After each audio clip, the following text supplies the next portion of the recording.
Hello again everyone, it's Sharon from the Inkoids and I'm returning with my third video on colouring the bold florals with Spectrum Noir alcohol pens, and today we're going to look at this fabulous lily.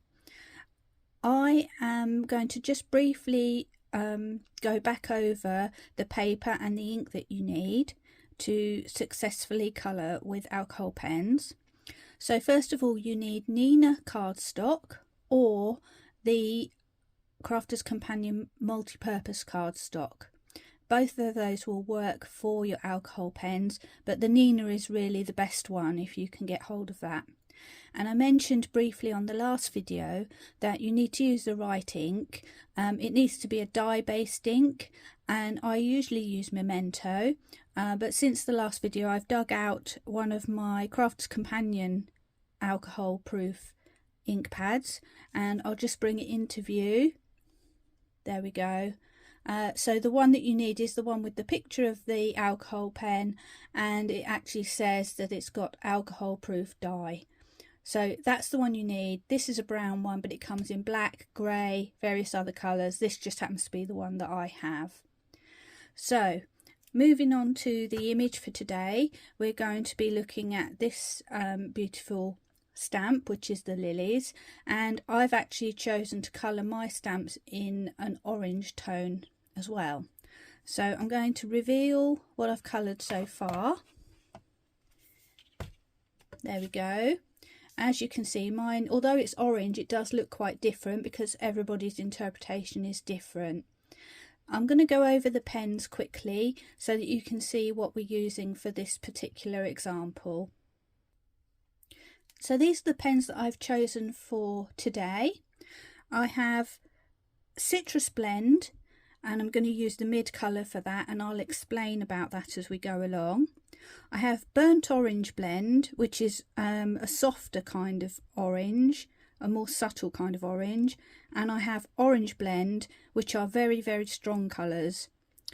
I also have Earth Brown Blend, which I'm going to use for the stamens in the middle of the flowers, and for the leaves I've gone with Dull Green Blend and Alpine Green Blend, which I used in the same video in the video before.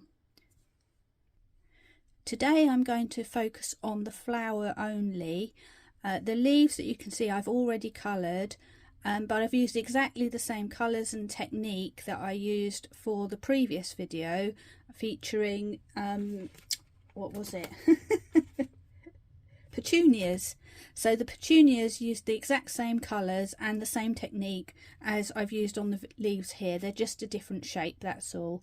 But just to reiterate, I used the Dull Green Blend, the palest shade, to put down my base colour, and then I used the three colours from the Alpine Green Blend to put in the darker parts and the blending out.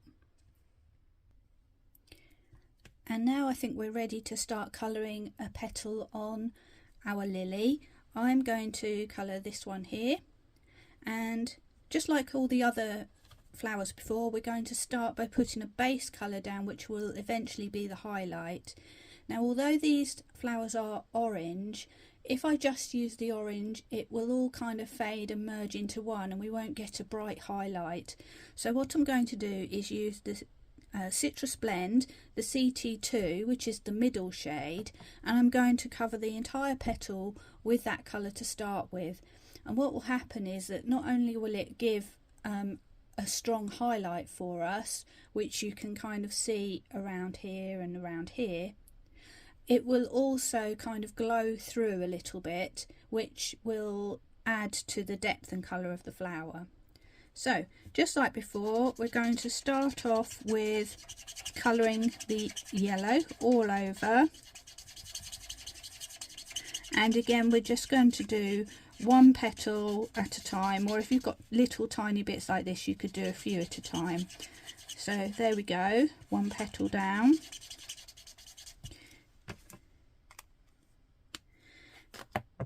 And next I'm going to go in with my orange blend, and I'm going to use the mid orange, which is OR2, and you'll see that when I put this down, this is really quite a strong bright colour.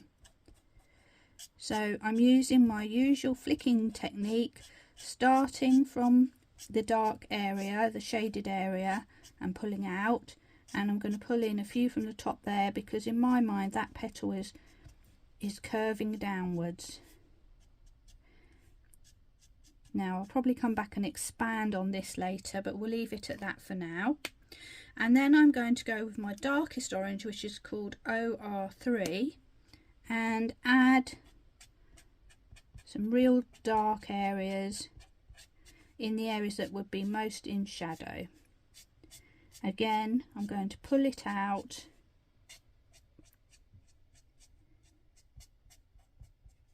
and just add a bit of depth in there wherever I think it might look nice.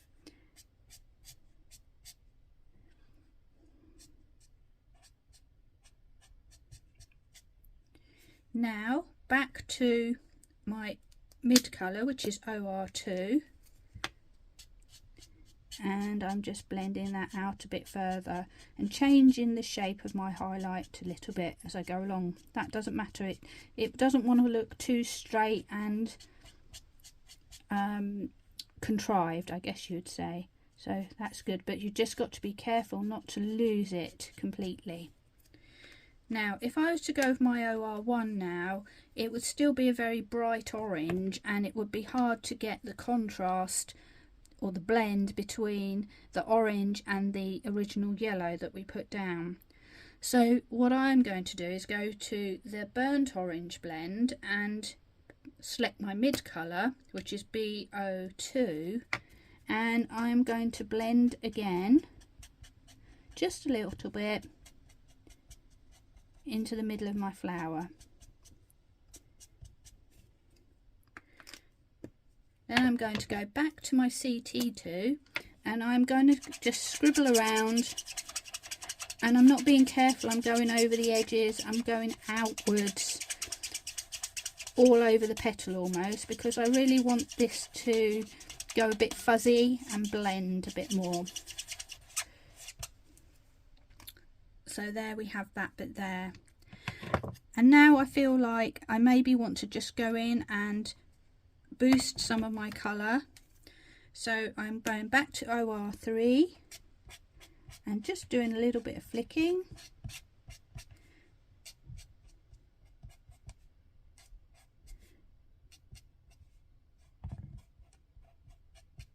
There we go. OR2, working backwards again, a bit more flicking to bring that colour out.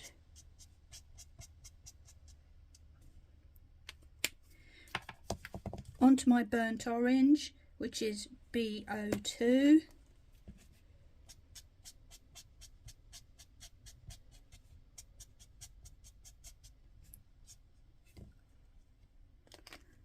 Back to my yellow, which is CT2. And this time, instead of going all over, I'm just merging the edges.